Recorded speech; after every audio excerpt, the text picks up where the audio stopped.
All right, let's talk about something that drives so many English learners crazy. Those small, nagging grammar mistakes that just keep popping up. We're going to fix 4 of the most common ones right now.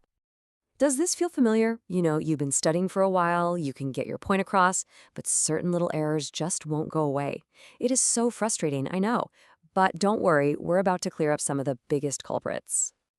And look, we're not going to throw the whole grammar book at you. Nope, we're just targeting 4. 4 specific, super common errors that once you get them, will make your English sound so much more natural. And that's the plan for this explainer.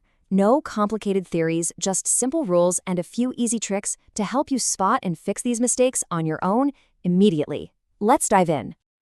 First up, we've got a real classic, the was versus were trap. This one trips people up all the time, but the rule is actually really straightforward once you see it laid out. I mean, have you ever caught yourself saying something like, we's waiting?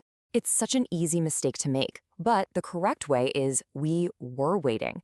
The whole key is just matching the right verb to the right subject. And the rule really is this simple. Just remember, was is for one person or thing. I, he, she, it. Were is for plurals, like we and they. Now here's the one tricky part you have to remember. You always uses were, even if you're just talking to one person. Let's just hear how it sounds. She was at the doctor. They were very happy. You were right. Try saying those out loud. The more you say we were and they were, the more natural it's going to start to feel. Ready for fix number 2? This one is all about modal verbs. Words like must, can, should, and would. And there's one simple rule here that's going to instantly clean up your sentences. So, check out this super common error. I must to be more careful. Now, I totally get why people add that too, because in a lot of other situations, you need it between 2 verbs, but not here. The correct sentence is just, I must be more careful. So here's the rule. After a modal verb, you always use the basic form of the next verb, like go, be, or wear, with absolutely no 2 in between. That's it. Modal plus verb. Simple as that. Here's a great little trick to remember this. Think of modal verbs as strong words.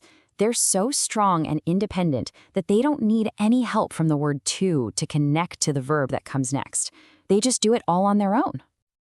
All right, on to fix number 3. This one handles a really common structural mistake, which we can call the I don't afraid problem. It happens when we confuse an adjective with a verb. So here's what it looks like, I don't afraid of spiders. Now, in some languages, afraid might work like a verb, but in English, it doesn't. It's a descriptive word, an adjective. And that's why it needs the verb to be as a partner, making the correct sentence, I am not afraid, or just, I'm not afraid. So the key takeaway is that words like afraid, happy, tired, or interested are adjectives. They describe a state or a feeling. They aren't actions. And in English, adjectives need a partner verb. And that's usually a form of be, like am, is, are, was, or were. But okay, how can you tell for sure if a word is an adjective when you're in the middle of a sentence? It can be tricky. Luckily, there's a super simple test you can use. It's called the very test. Just put the word very in front of the word you're not sure about. Does very afraid make sense? Yes, so it's an adjective and it needs a be verb. How about very run? Does that make sense? No way. So run is a verb and it uses do or don't. Easy, right? And finally, our 4th fix. Let's solve the mystery of the missing article.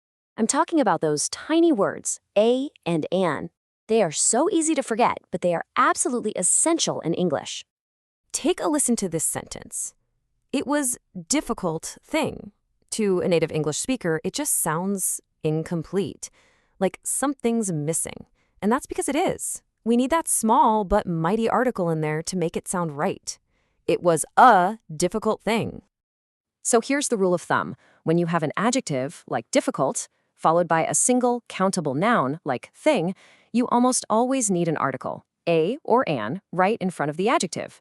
A beautiful day. An interesting book. And just like before, there's a quick test for this. First, ask yourself, can I count the noun? 1 thing, 2 things. Yes, I can. Second, is it singular? Am I only talking about one of them? Yes. If you get a yes for both, you probably need to add a or an. So there you have it, 4 common traps and 4 simple fixes. Let's quickly wrap this all up into a toolkit that you can take with you. Okay, let's do a quick recap. 1. Use was for singular subjects like I, he, she, it, and were for you, we, they. 2. Never use to after a modal verb. 3. Always use a be verb with adjectives. And 4. Don't forget a or an before an adjective with a singular noun. So what's next? Well, the key is practice. Start pausing when you're writing and just check for these 4 things. Maybe keep a little notebook of your own common mistakes. And listen for these correct patterns when you're watching movies or listening to music. And finally, always remember this. Making mistakes isn't a sign of failure. It's a sign that you're actually trying and learning. The goal isn't to be perfect overnight. It's just to notice, correct, and keep improving, one step at a time. You've got this.